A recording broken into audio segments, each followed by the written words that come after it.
film menurutku film ini sangat hangat dan membumi sih. Jadi itu bisa dirasakan dari kisah di antara kisah-kisah yang dijalani sama Sadali, Mera dan Arnaza gitu. Ya bahkan mungkin termasuk juga Budi yang selalu hadir di saat momen-momen penting dan fase-fase penting di antara kisah-kisah ini, terutama untuk Sadali gitu. Jadi harusnya bisa dinikmati lah untuk semua orang. Film ini bukan hanya sekedar romance ya. Ini film drama yang sangat film drama yang sangat menarik lah itu untuk ditonton gitu. Dan beda banget. Kisah cinta itu sangat berbeda, nggak biasa gitu. Selebihnya pasti lanjutin.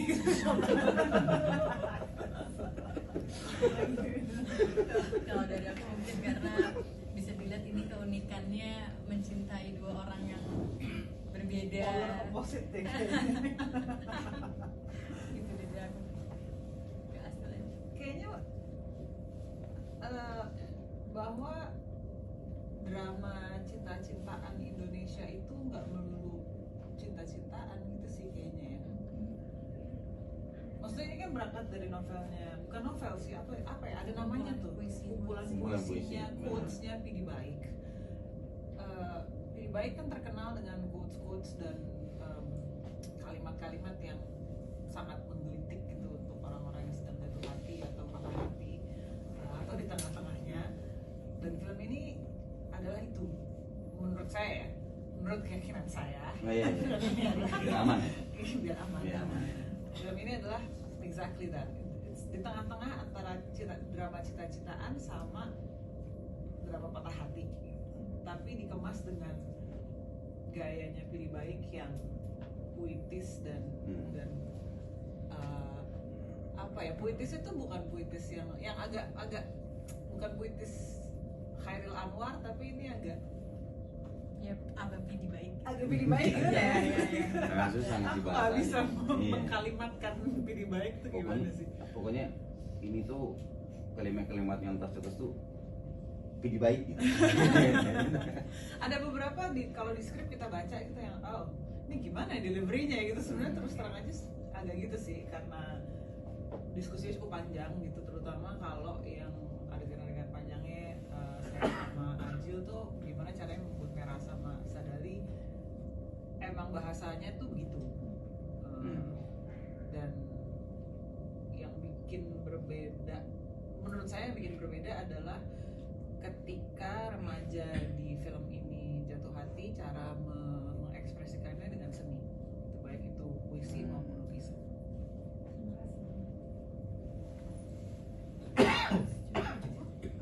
Ada lagi? Silakan.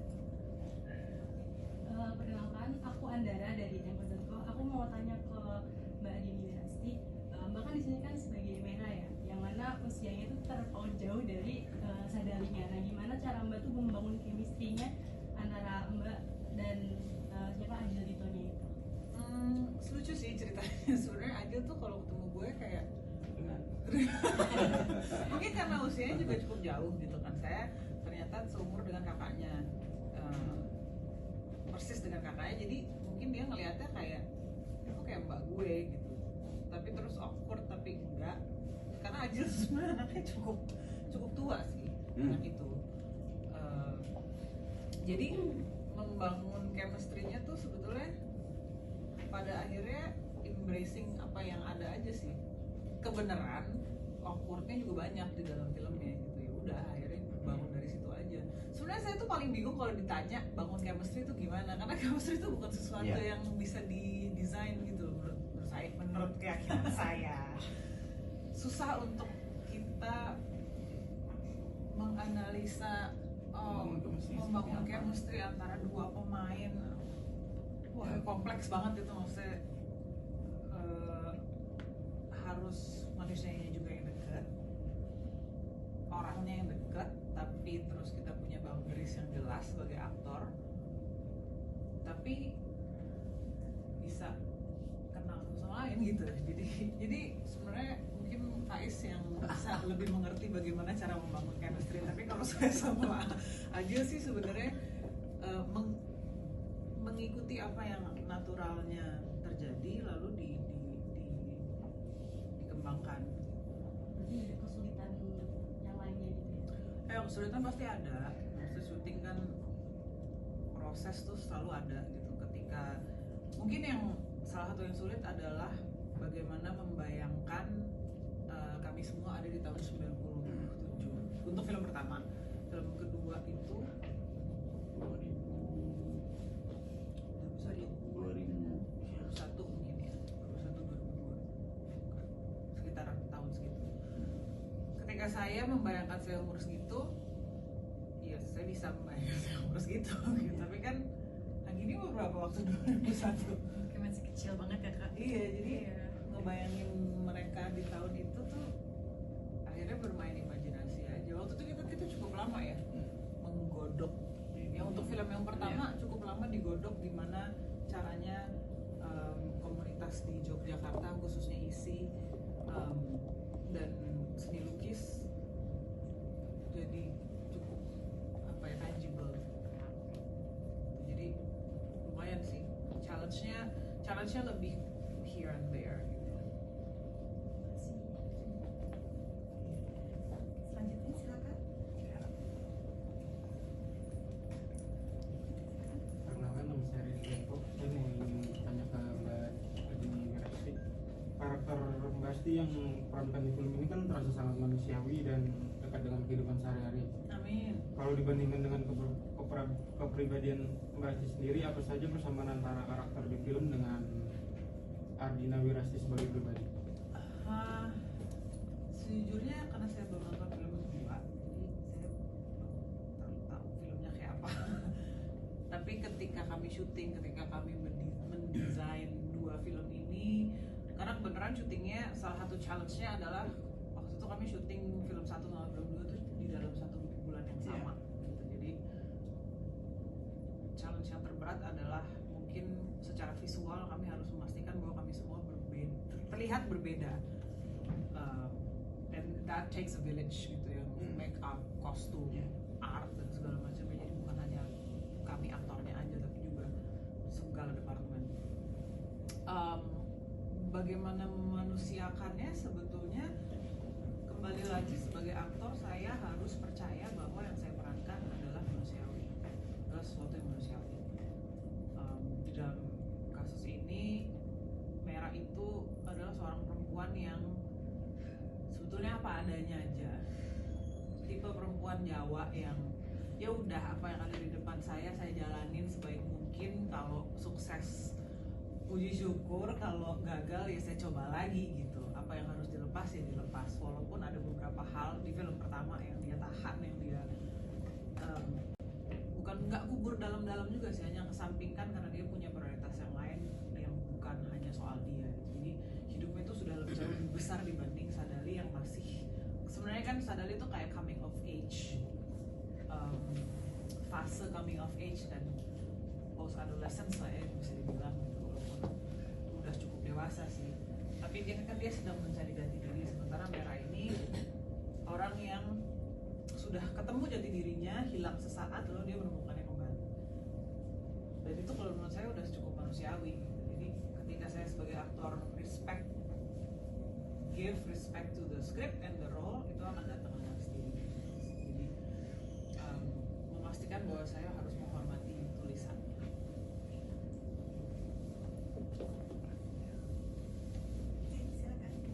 Saya Tiara dari suara.com. Kalau tadi kan Mbak Adinia Wirasti udah jelasin peran sebagai Merah dan tantangannya. Kalau Mbak Anggi ini sendiri mungkin perannya seperti apa, tantangan perannya atau kesulitan saat syutingnya seperti apa? Silakan. Kalau dari aku pribadi mungkin kesulitan syutingnya karena aku biasanya bukan orang Padang. Jadi sama kayak film pertama, gimana aku bisa gimana waktu itu aku bisa menjadi Arnaza yang Minang banget gitu. Dan mungkin kesulitannya juga karena benar kata Mbak Asti, kita syutingnya di bulan yang sama, di satu hari pun kita bisa syuting kayak film kedua, terus kita balik lagi ke film ke satu, tantangannya di situ, sama mungkin kesulitannya lebih ke gimana caranya Arnaza di tahun 90-an nanti bisa balik lagi ke Arnaza 2000-an, lebih ke situ-situ sih.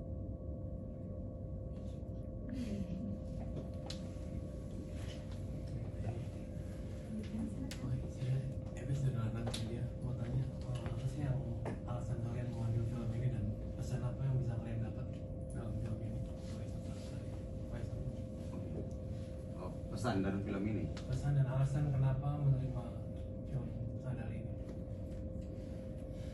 Atau menerima ya karena memang ya di luar tadi yang selain yang Kak Asti bilang soal siapa di belakang tulisan ini, dan selain ceritanya juga sangat menarik karena memang sebagai aktor kayaknya setiap dapat tawaran tuh kayak memang selalu ada rasa pengen ikut andil sih. Itu sih alasan sesimpel itu sih kalau aku pribadi. Kalau pesan-pesan yang didapat dari film ini, aku lebih membicarakan tentang bagaimana Budi mendapatkan si karakter Budi ini mendapatkan pesan di film ini. Budi banyak banget mengajarkan tentang kehadiran, mungkin di antara hal-hal yang ribut dan kebingungan atau pilihan-pilihan sebuah kehidupan, itu Budi itu selalu hadir tidak untuk ikut membawa ribut dan cerewet pada kehidupan sahabatnya gitu. Nah, pelajaran yang gue dapat di sini tuh bahwa sebenarnya kadang-kadang tuh dalam kehidupan kita pribadi itu dalam sebuah masalah tuh mungkin nggak selalu hanya solusi yang kita butuhkan, tapi cukup hadir dan nggak kemana-mana. Nah, itu aja udah cukup lah. Itu menurut gue yang gue dapat dari karakter yang gue jalani di film ini. Dan itu jarang sih sebenarnya di film-film Indonesia. Maksudnya bukan jarang di film Indonesia, kayaknya ada tapi memang tidak pernah digarisbawahi. Ketika seorang teman datang ke kita dengan problemnya mereka, kadang-kadang kita udah jump the gun aja gitu. Oke, lo solusinya gini ya, lo harus gini. Sementara sebetulnya yang mereka mau tuh jangan-jangan comfort aja gitu, dalam solusi. Karena pada saat kita punya problem, jangan-jangan emang enggak, tunggu dulu, gua hanya mau memproses apa yang gue rasakan dulu, dan itu tervalidasi dengan baik. Ketika sudah diterima, lalu baru solusinya mungkin dicari. Itu juga salah satu yang sangat berkesan buat saya di film ini, karena hubungan antara manusianya itu tidak melulu hanya konflik terus gitu. Jadi ada beberapa yang hanya untuk kenyamanan aja, mencari tempat cerita, tempat didengar, hanya didengar gitu. Untuk enggak, gue cuma mau lo dengerin gue aja sih, nggak perlu ceramahin gitu, nggak perlu kasih solusi dulu gitu.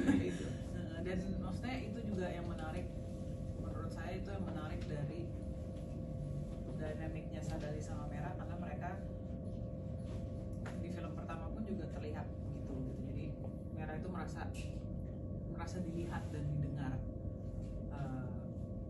walaupun umur mereka terpaut jauh gitu, tapi tetap bukan chemistry lagi gitu, tapi zinc itu tetap ada gitu.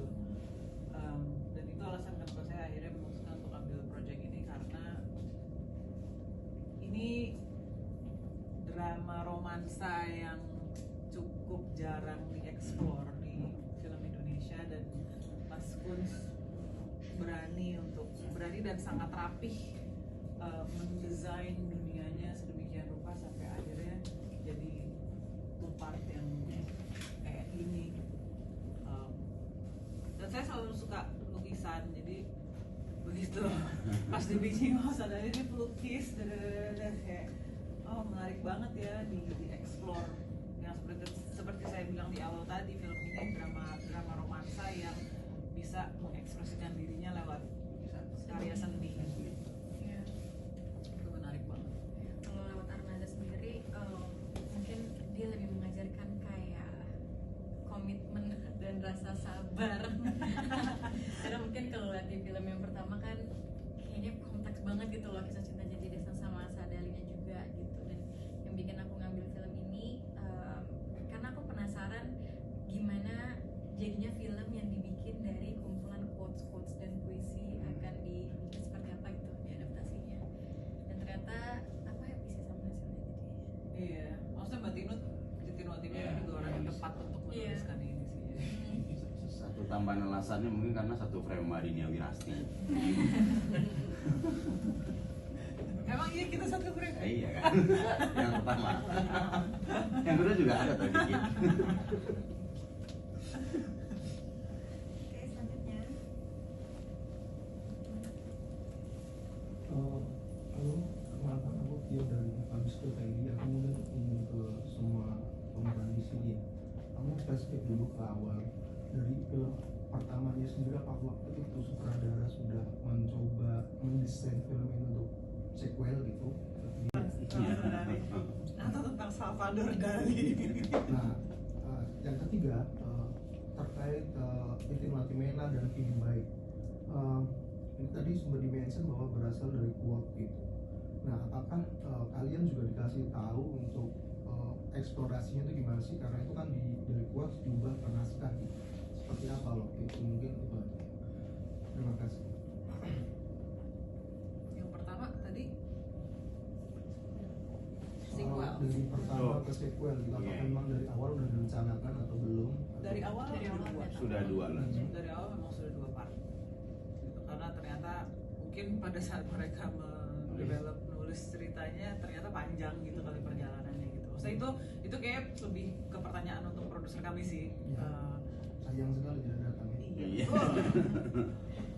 Dan mungkin Mas Kunz Agus juga lebih tahu caranya menjawab itu. Tapi dari awal kami sudah di-pitching ini memang dua part. Gitu, dan dua part itu bedanya 2-3 tahun dan tapi Ya, syutingnya syutingnya bareng. bareng gitu. Cuma maksudnya syutingnya bareng tapi bareng-bareng enggak gitu sih. Jadi mungkin kayak 75% satu, Iya. lalu sisanya Baru yang kedua. Iya, baru yang kedua gitu. Jadi ada beberapa yang digabung-gabung Hmm. juga ada yang beririsan gitu, tapi nggak semuanya. Kebenaran kami punya first assistant directors yang sangat handal untuk bikin dengan film panjang gitu. Sangat handal dan romantis. Cowok-cowok romantis ini ya. Iya.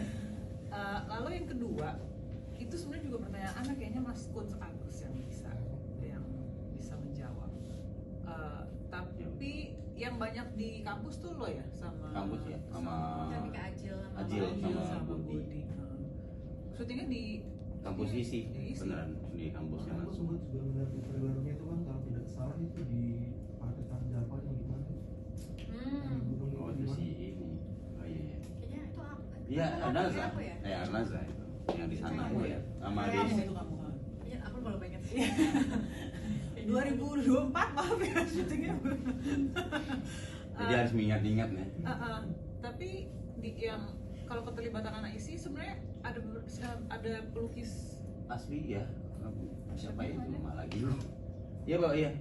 Bukan itu di pertama ya, Wi? Itu di film Iya, pertama, pertama. tapi di film kedua terus terang kami belum nonton filmnya. Dubbing pun cuma sedikit-sedikit ya Kak kemarin. Enggak. Oh enggak. Iya. Jadi aku cuma lihat sedikit. Iya, enggak. Sebenarnya ini sih secara skrip banyak nama-nama pelukis. Tapi maksudnya dari awal pas saya baca juga awalnya tuh memang terus terang aja skrip ini cukup ambisius, di mana ada beberapa nama-nama pelukis tahun 90-an yang cukup besar gitu yang ada di situ. Kami juga semuanya agak ini gimana cara bikinnya ya gitu. Maksudnya pasti akan sangat tricky dan harus besar sekali kan produksinya gitu. Cuman akhirnya gimana caranya di manuver lah sama Iya. Mas Kunz gitu. Karena waktu itu kita juga bicara tuh ini berarti tahun ini tahunnya siapa ya? Waktu itu Eko Nugroho lagi apa ya? Masih bikin komik mungkin gitu. Jadi ya Iya. Mas Kunz kayaknya mungkin lebih bisa menjawab pertanyaan itu. Di secara detail mungkin ya memang tepatnya mungkin ya Mas Kunz bisa menjelaskan itu sih. Sorry, aku balik sedikit Ya. ke soal antara film satu dan kedua itu secara simultan memang terjadi beriringan atau difokusin dulu ke satu baru kemudian ke kedua atau gimana? Difokusin ke Dengan satu proporsi? dulu. Fokusin satu dulu. Jadi part 1 lalu habis, baru lalu 3 tahun kemudian gitu lalu part 2. Karena di part 1 di terakhirnya tuh kayak ada end credits-nya gitu, Iya. 3 tahun kemudiannya gitu. Jadi memang tidak tumpang tindih. Jadi yang ketiga apa mas? Sorry.